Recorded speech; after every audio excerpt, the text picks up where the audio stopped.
We're considered non-essential personnel offshore. They would scale back their essential personnel to the point where they didn't have to have catering.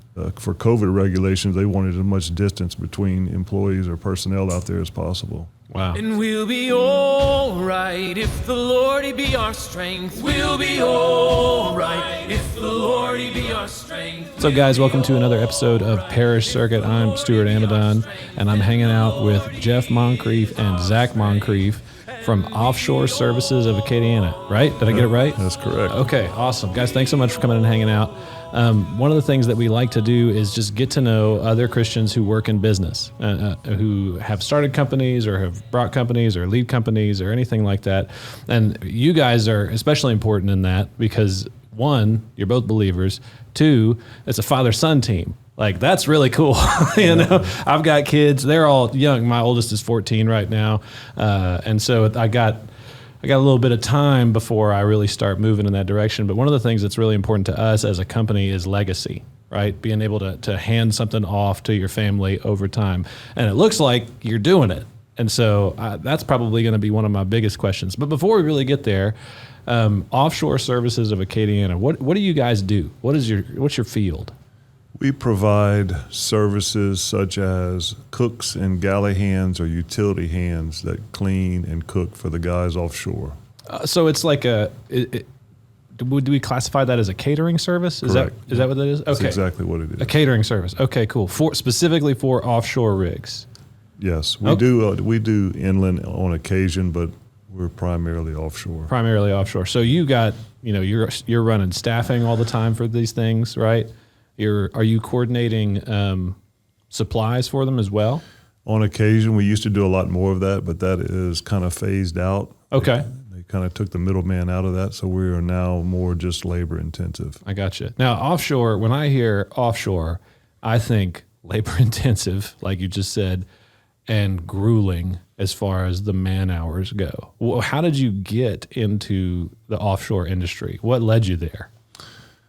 Well, I originally, I did 20 years and retired from United Parcel Service. Okay. And there was 3 other guys that but they approached me about coming on board initially and setting up this company called Offshore Services of Acadiana. Oh, and was it always going to do catering? That was always yes. Okay, yes. Okay. Now, we did branch out initially to other services, but we were primarily catering. Okay. So that was our bread and butter. That was your specialty. Okay. So we did that in 2006, to be precise. August 26th of 2006 was our original startup date. And you got the date in your brain and everything. That's when we signed on the dotted line. We took, or at least for me, it was a big leap of faith because I was leaving a 20-year career. From UPS. From UPS. Yeah. Okay. So you retired. It wasn't like I'm done. I'm retired. I'm putting my feet up. You retired to do this. Well, yeah. Basically, I was doing 20 years of UPS. In my mind, that was my initial goal, to do 20 years and then do something else. Oh, okay. Okay. And I piddled with a little company of my own, or I had an LLC of my own that I piddled with for a couple of years while I was looking for something more steady. And then I was approached to help start this off. So. Okay. And then are the original 4 partners still involved? They are not. The 2 of them are retired. Okay. So it's just myself and my other partner, who is probably within 1 to 2, maybe 3 years from retiring. What about you? I'm hoping maybe you don't want to say that on the show. I would like to hang around a little while longer and then pass it off to my son. And now my daughter works with me, and and also my son-in-law. So that's awesome. So So they had this plan fully formed, and they came up to you and they said, "Hey, let's do this," or this was your idea? No, initially? it was not my idea initially. It was actually one of the other partners' idea initially, and he was actually in business with one of the previous partners as well for a short time, and then that didn't work out. So they got together and they decided to try to start this, and they approached me and another gentleman about coming on board with them. And I had operational experience with UPS. That was my field or not expertise by any means, but that was where I had my most experience, was in operations. Oh, okay. So you would provide more of like the scheduling and the planning and the oversight inside of UPS, and so that's kind of what you brought to this particular table. They saw your skill set. Yeah, like personnel manager. Personnel management. Yeah. Okay, I gotcha. So whenever somebody would like fight with somebody else, you were the guy who broke it up. Basically. It also included a lot of logistics, getting people from point A to point B and utilizing your resources in order to get multiple people to multiple destinations the most cost-effective way. I got you. So it's a lot of planning. Sounds like a lot of spreadsheets. Is that a correct assessment? Mental spreadsheets. Mental spreadsheets. Yeah, okay. Yeah, I'm old school. I don't do the computers too well anymore. So. Well, that's what you got Zack for, right? That's correct. There it is. So you've been doing this since 2006. Correct. So we're in our 18th year. Okay.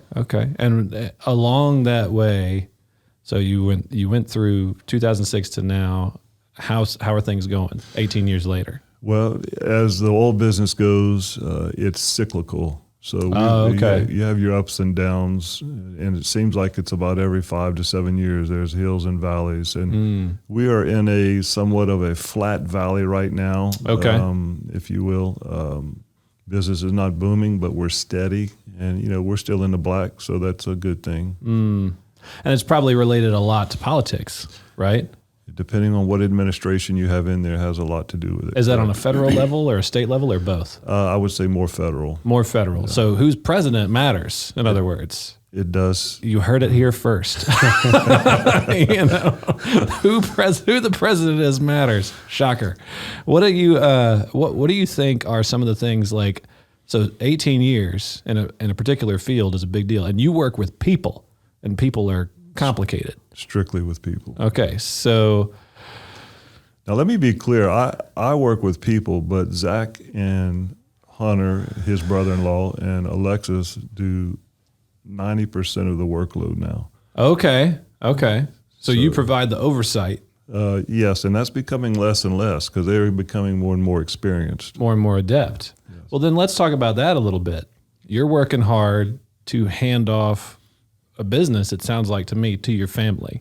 That was the ultimate goal, dream from the start. When we took this leap of faith, that was what you wanted to do. Yeah. When Zack showed interest, when he was about 18, he showed interest of coming on board, but he was too young. He needed to be 21. So for the offshore stuff. Correct. And it wasn't probably 6 weeks after he turned 21, he was on board. Quick, ready to go, man. So, Zack, what made you be interested in this field at first? One, just working with my dad and seeing that he had something started. But I really didn't have any direction on what I wanted to do. Yeah, I was in school for a little while in nursing, and it was just because I didn't know what I wanted to do yet. Yeah, right. But I knew he had something, somewhat established by then, and me with my indirection, I was like, just give me a chance. Just give me a shot. Let me swing at it. At the time, I was like, let me sweep the shop floor. Let me do this and that. And just give me a shot. So it took a couple of years from there, and I had to, I dropped out of school just because school wasn't for me. Yeah. And started a used car business with somebody else. And did that for a little while, and then they gave me the shot, so I took it. And here we are, rolling on. That's awesome. So you said, let me just try. My dad was in aviation for forever. Well, he still is, but he's not. He's quasi-retired at this point. He does aircraft sales. But my brother did the same thing with my dad. He would go to work with my dad, help take care of the planes, fuel airplanes, and now he has a phenomenal career working in aviation because he has experience that nobody else could have had, right? Yeah. Without being on site with dad, working with him. And I bet you even for you guys, probably like hearing conversations at the dinner table, right?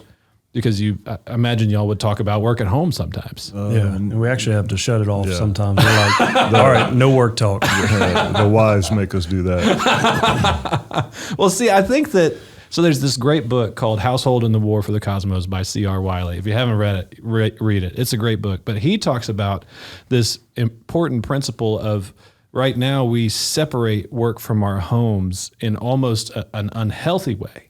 We say, hey, whereas pre-industrial revolution, if you were the shoe cobbler, you literally lived above the shop and all your kids worked in it with you. And by nature, you handed them a trade whenever you were done. You know what I'm saying? Like you were handing down a livelihood. And his argument is that we've kind of lost that. And I think that's true to a degree. But because of y'all's legacy, and tell me what you think about this, I would say, Zach, you're picking up literally where your dad left off. And you have a lot of years ahead of you to be able to continue to hone and perfect that skill. But right? Like, would you agree with that? I would, absolutely. Yeah. Yeah. So I think that that's an important piece. One of the things that as Christians, you know, we're looking forward into the future. We're looking at our children. We're looking at trying to build the kingdom of Christ. And what we want to do is say, hey, I want to leave things better for my kids. You know, I'm trying to push them out in a direction better for them. And I think that's a cool way. So what you said, you're in the process still of kind of handing everything off. They do 90% of it. What does that look like for you? Like whenever you say, I'm giving this to my kids, does that just mean I'm hands off, I'm not doing this? How do you hand things off? How do you delegate in situations like that? I would have to say it's hand them something, see how they do with it, see if they do what I would have done, or see if they can do something better to improve on what I've already done, hopefully. Okay. Or the way I would have done it, maybe find a better way. Do you find that happens often? Oh, absolutely. Absolutely. They figure out the better way to do absolutely. And it's a lot of it is just their modern approach to things, you know, whether it be technical or whatever. They're modernized, they're fresh eyes on things, so to speak. You know, I'm kind of stuck in a rut type guy, and it's hard to get me out of that ditch. And they kind of see things from a different light. And the guys that are coming up in the field where we are serving are becoming more and more their age, or Zach's age, and less my age. You know, it's kind of the wheel is turning. So. And so you feel like it's easier for them to maybe communicate with that staff, those younger staff members? On a certain group of them, yeah, that is, because I still have some connections in guys that are closer to my age that I have built a rapport with over the last 18 years or so. Yeah. And but now they are developing that. You know, simple stuff like take them with me on luncheons and stuff to get them meet the guys. And now they're communicating directly with a lot of them, and they're creating their own. They've been to a few companies on their own without me going at all. So they're creating their own. They're generating new leads, new sales, exactly. new opportunities. Yeah. That's cool. So, but you said you hand them off and you kind of watch. Yes. So you initially you're a little disconnected. Correct. From the situation. Yeah. And it's a voluntary thing. I want them to take it from me, and they have done that. And it's becoming less and less of me watching. It's becoming, you know, I hand it off, or they take something, and I don't even worry about it anymore for the most part. Really, that trust has gotten so much. Yeah. That I figured that I know that they're going to do as good or better than I did. That's awesome. Zach, we definitely appreciate the wisdom still around. Like, like when he says like, hey, go, like, what would y'all do, or go make this decision? It's nice to have that, you know, wisdom still in the background. Yeah. If you need to go to her for help. Right. Yeah. Well, because he's been doing it for 18 years. Yep. That makes sense. That makes a lot of sense. So what, when your dad hands you something, what does that look like for you? Whenever he hands off a process or hands off a system or a particular client to you, do you just grab it and run, or you have like some debriefing that you do with your pops or with other family members? How does that work? Definitely some debriefing, but what I'm learning lately is that like to take it and make it better is what we're kind of learning with right now, and what to do and how to do it. Because we've, you know, when the company started after our first couple of years, the business was just coming pretty heavily and really without much work, I would say. People were just knocking on the door. It was just times, you know, sign of the times. It was a busy industry. Oh, everything was growing. Yes. Yeah. Oh, I see. You were on the upside of that hill. And we were struggling to find employees to fill jobs. Oh, wow. I mean, that's awesome. Yeah. And so now, so that was one of the uptick was going. Right. Now it's kind of a valley right now. Right. So what do you anticipate the next cycle to look like? in y'all's field? Honestly, I wouldn't say that I would see it getting back to where it was in 2014 era or so, but I do see it coming up quite a bit in the next, I'd say, 1 to 3 years. But I don't see it getting back up to, that $120, $30 barrel oil that we had before. I understand. So not anytime soon, at least. Well, let me ask you this. So to step a little bit to the side, you guys are an offshore industry. We've worked with some offshore guys before. What was it like for y'all whenever all the COVID 2020 stuff went down? What did that do to your business? How did that affect you? Tremendously, yeah. Did everything just stop? Basically. At a time, it definitely stopped. Really? Yeah. Just complete full halt. Nothing was going on. Take everybody off the platforms. We're going into, what's it called? When they shut everything Lockdown. down. Yeah. There lockdown. it is. Okay. Yeah, it was. So no drilling at all was happening. They didn't need what we're considered non-essential personnel offshore.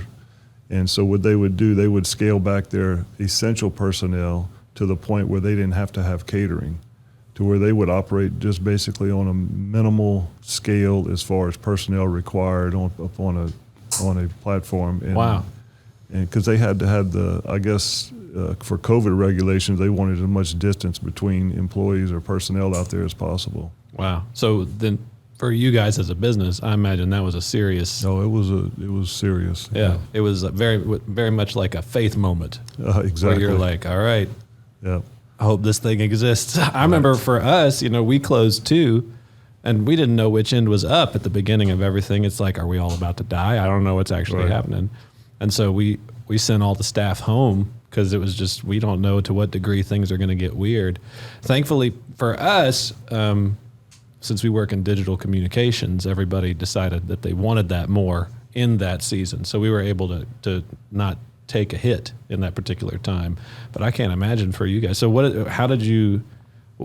eventually wound up happening for things to settle out in that season? Did things just eventually pick back up again? Work started again? The government loosened their ties. Everybody decided they needed oil. Our bad. This is important. That's awesome. So 18 years, in year 18. So 17 years old, you're in the 18th year of what you've been doing. You guys are working together. You're trying to hand things off to your family, which I think is very, very cool. What do you see as this is a question for both of you. What do you think the future of your business looks like in the next 10 years, 15 years, 20 years? How does that look moving forward? Well, I would have a realistic objective or goal in mind, and that would be for Zach and my daughter and son-in-law to take this and grow it, and to continue having our morning Bible studies, our devotions every morning. Y'all do that at work? We do that every morning, which you can't do unless you have a private deal. So that's right. And we, like you said at the beginning, we're all believers there. Even my partner now that I work with now, he's a believer. Amen.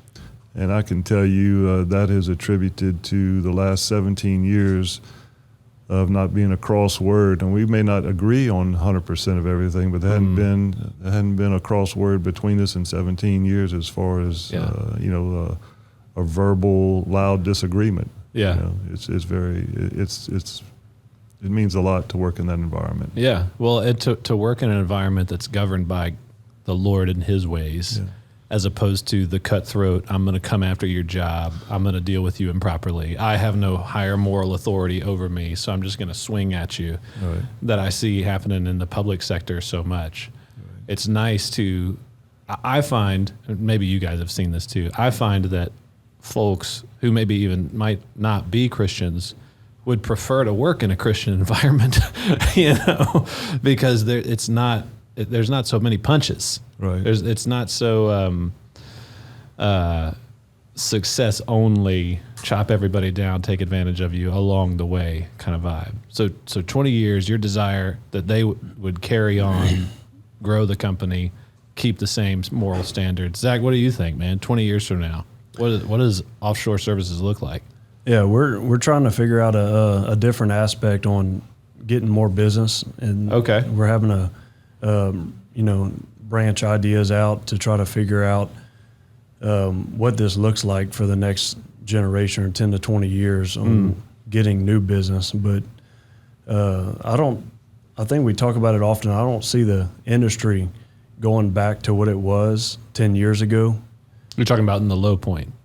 No, the high point. In the high point. Oh, I'm sorry. In the high point. Yes, I understand. Honestly, we don't see it maybe ever getting back there just because of the regulations and where the companies are shifting focuses, and because they're moving more towards like deep water and out of the shallow water, the shelf of Gulf of Mexico. Interesting. And, maybe not needing as much third-party personnel on the manned platforms. Okay. So we're trying to maybe diversify and work for more companies than we have in the past. So we're having to get out there and sell more than we have 10 years ago. Do you guys supply for deep water rigs? Not yet, but we have a few connections, and you're working on it. Yeah. Yep. Deep water, man, that's got to be. We've been out there about before. The oil industry, so I'm like, how do I even do this? We've been out there before. You have been. We're trying to get back out there, and so you've got the connections. Yep. Okay, awesome. Well, we'll be praying for that for sure, man. That would be very cool. What would you guys say? All right, let's say that there's a Christian who's a business owner. He's working to hand something off to his kids. When we're talking in terms of legacy, what should be on the front of his brain? What should be on the front of their brain as they're working to try and hand something actively off to their children? First thing that comes to my mind is put our God first, pray about it, and take a leap of faith. Amen. Amen. What about you, Zach? Two things. I was thinking about this before. As a father, what he did well is what I think you should start when the kids are young, and I'm trying to figure out, is instill in them a Christ-centered work ethic from the beginning. So if you can figure out how to instill in them a Christ-centered work ethic. We do this because we're Christians. Of this, and even though you don't like what you're going to do every day, possibly, this is because we're going to go there and do this because we're ultimately working for Christ. Amen. And we're serving people. Yep.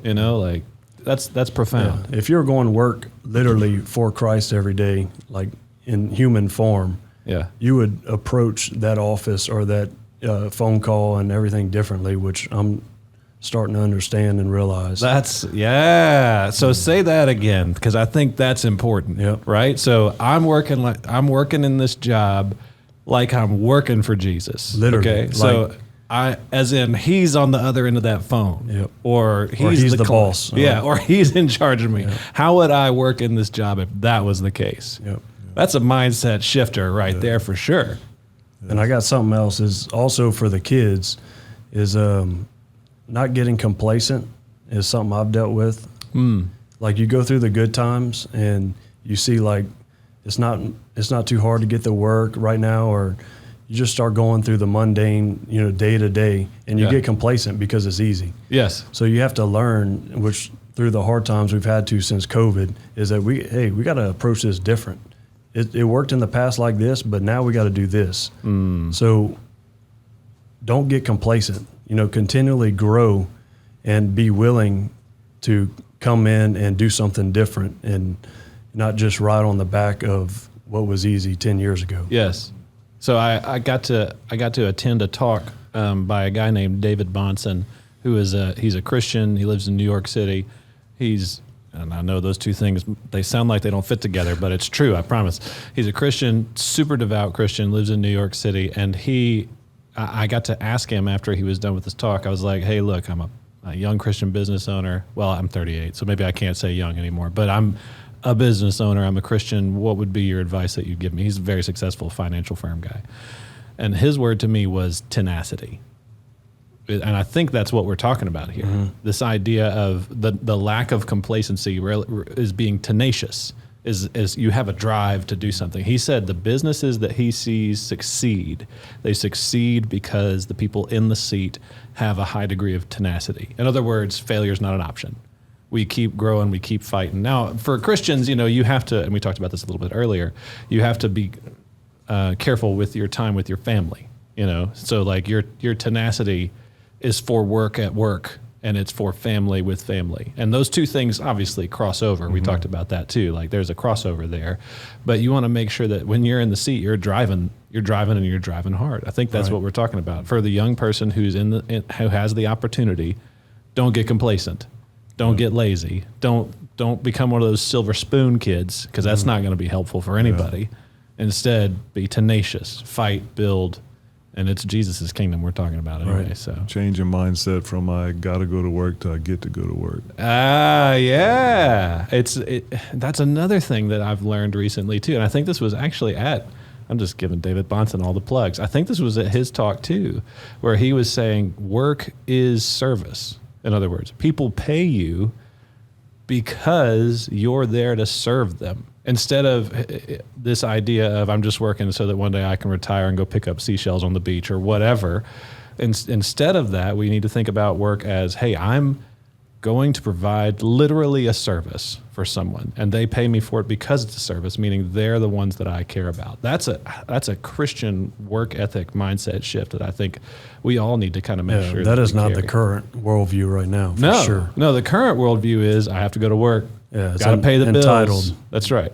I only go here because I have to pay the bills, or I only work here for however many years until eventually I can get my, I don't know what they're even calling it, 401ks. Is that still a thing? Do people still have those? You know, I don't know what it is, but so I can get my retirement check, my Social Security check, and then I put my feet up for the rest of my life. That's ruined the Christian work culture. Used to, before the 1960s, the 1950s, you just worked until you were dead, you know, until your body didn't work anymore. Yeah. That was normal. Got your gold watch and went home. Right. But now we work until we don't want to work anymore. It's a very different environment. And when we can get that understanding of work as service, I'm going to serve these people, I think it's an important shift. Man, this is great. Well, what else? Y'all got any other words of advice for people that are listening? My hope is that we're inspiring and motivating future generations of Christian business leaders right here. So if you wanted to say something to them, what would it be? Got anything left? Go for it. Go for it. Oh, I like that one. Swing for it. Yep. If you got an idea, do it. Take a shot. You never know unless you try it. That's right. That's right. And entrepreneurs try a lot, you know, before something actually sticks. Right. So try and see what comes. Guys, thanks so much for coming to hang out. I really appreciate it. Love to do this again sometime later on, one of these days, whenever I know y'all are busy out there in the oil field industry, but thank y'all again for so much coming on. Where can somebody go if they want to learn about offshore services of Acadiana? Y'all got a website or anything? Yep, osa.bz. osa.bz. They can go and find out more about your business. Are y'all hiring any capacities right now? You looking for anything? Yeah, we're currently starting to look at applications and start hiring a few. All right, so if you're looking for a job, osa.bz. Go check them out. Great guys, Christian company. You should get connected to them. Guys, thanks so much for coming on. We appreciate you. If you could look for more podcasts like this, you can go to theparishcircuit.com, YouTube, or anywhere that you find podcasts. Thanks so much for listening, and we'll see you next time. Thanks for listening to The Parish Circuit. You can find more on YouTube, anywhere that you find podcasts, or theparishcircuit.com.